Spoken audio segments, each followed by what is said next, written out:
Hello everyone, welcome to my YouTube channel. My name is Arnav Jain and I'm currently working as an SD2 at Amazon. In this video, we'll be covering some cool AWS concepts. What is a data center, what our regions are, what availability zones are, and how AWS handles fault tolerance in case of disaster or calamity. If you're not aware with cloud computing or what AWS actually is, I have already created a dedicated video on the topic. Please refer to the video first for better understanding.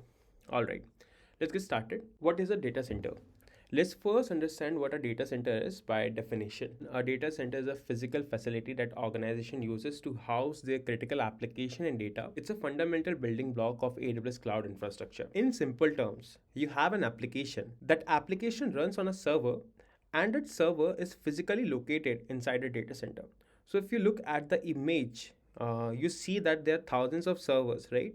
There are thousands of servers. These are servers, thousands of servers. And in these servers, your application will be running. So the whole building will be considered as a data center. Key characteristics of a data center, it is having restricted physical access. So you can't just go and access those servers or data center. It is having redundant power because power is a critical for servers to run. If power is down, then your server will also be down and the whole data center will be down. It is having low latency network connectivity. What do you mean by latency? A latency is the time taken to fetch the data from the server. Low latency means faster response, better user experience, and data is delivered in milliseconds. That is what we want. And it is having thousands of racks, and thousands of racks, we have thousands of servers. Cool. I hope you are able to understand what data center is. Let's move forward with availability zones, or we can consider availability zones as AZs as well, right? In simple term, availability zones are nothing but a cluster of data centers. So if you are having more than one data center, it's an availability zone, right? And they are separated by a meaningful distance, like around 40 to 50 kilometers, and they are connected via low latency network. Why they are connected via low latency network, I'll be discussing in next few slides, but understand these 2 points, that they are having meaningful distance and they are connected via low latency network.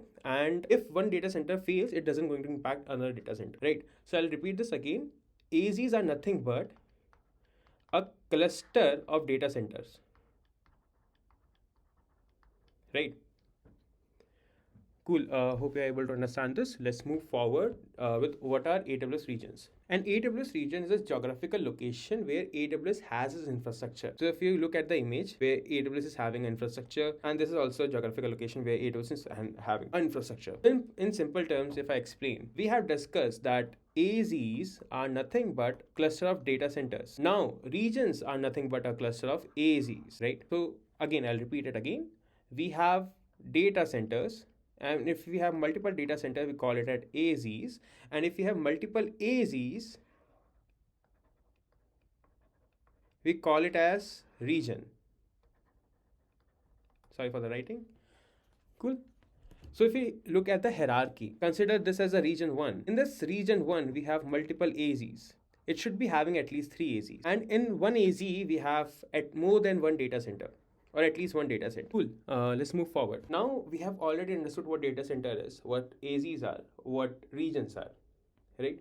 Now let's understand replication and redundancy are in AWS. Consider a scenario where your data is stored in a single data center. Now imagine something happen unexpected to that location. Flood may happen, earthquake happen, fire happen in that data center, or any other nature disaster. What happen if your data is only stored in that data center? Your data will be lost. That's the exact problem what AWS is trying to solve using replication redundancy. We've already discussed a region contains multiple AZs, right? And a single AZs can we have multiple data centers. How replication works?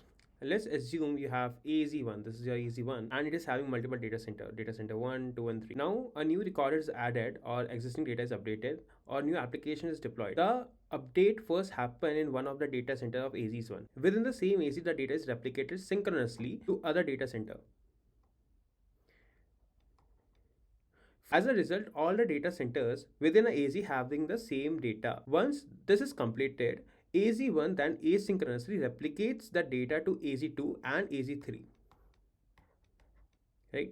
So now data is copied across multiple data centers and across multiple AZs. But when we say that data is replicated, it means that from data center 1, it is copied to data center 2, and then it is copied to AZs 2 and AZs 3. Redundancy means that your data exists more than one place, multiple data centers, multiple AZs. So what will happen during failures? Case 1, suppose due to power failures or anything happen, your data center is down, but you are still having a data or your application running in other data center of the same AZs, right? So your availability is still higher. your application will not be impacted. Case 2, that the impact was big and your whole AZs is down, right?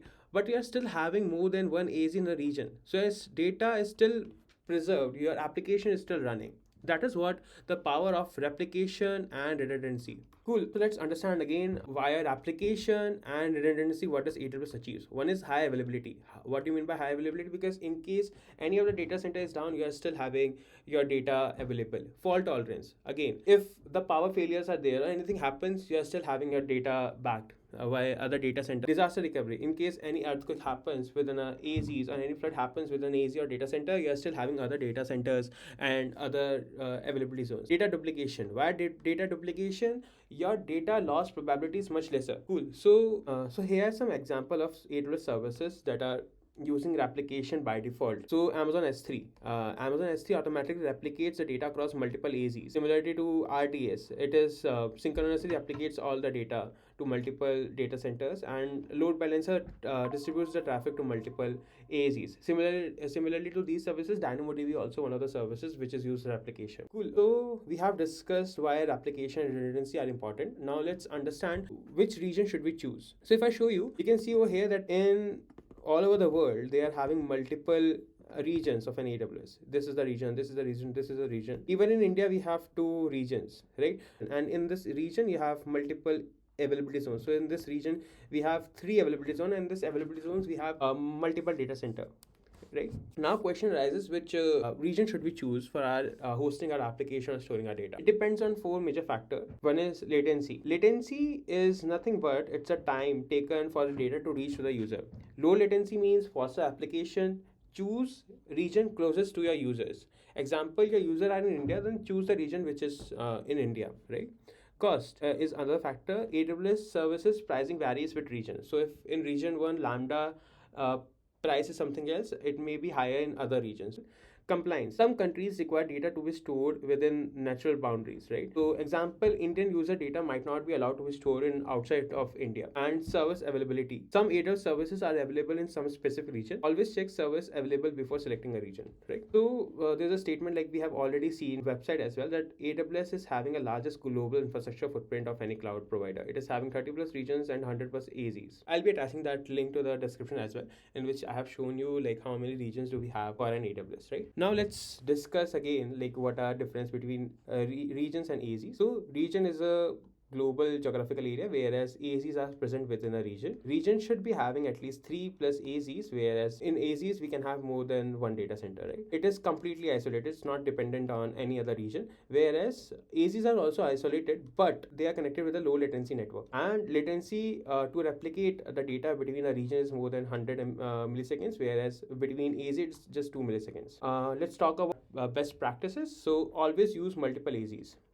We have already discussed like choosing multiple AZs will be more beneficial because your data is backed up and your data loss probability is much lesser. Use regional services like S3, DynamoDB because they use auto replication between multiple AZs.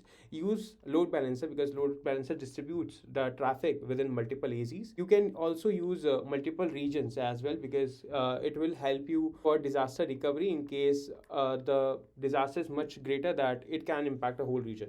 Right. This video we mainly focused on the theoretical concepts of AWS. We understood what AZs are, what data centers are, and what regions are. In the upcoming video, we'll be moving forward on hands-on learning. We'll be creating free tier AWS account, which you can use to practice real-time AWS services. Most of these services will be free for around 2 or 3 months, so you can learn without worrying about the cost. If you found this video helpful, please like the video and subscribe to my channel for more AWS content. Thanks for watching. I'll be seeing you in the next video. Thanks a lot.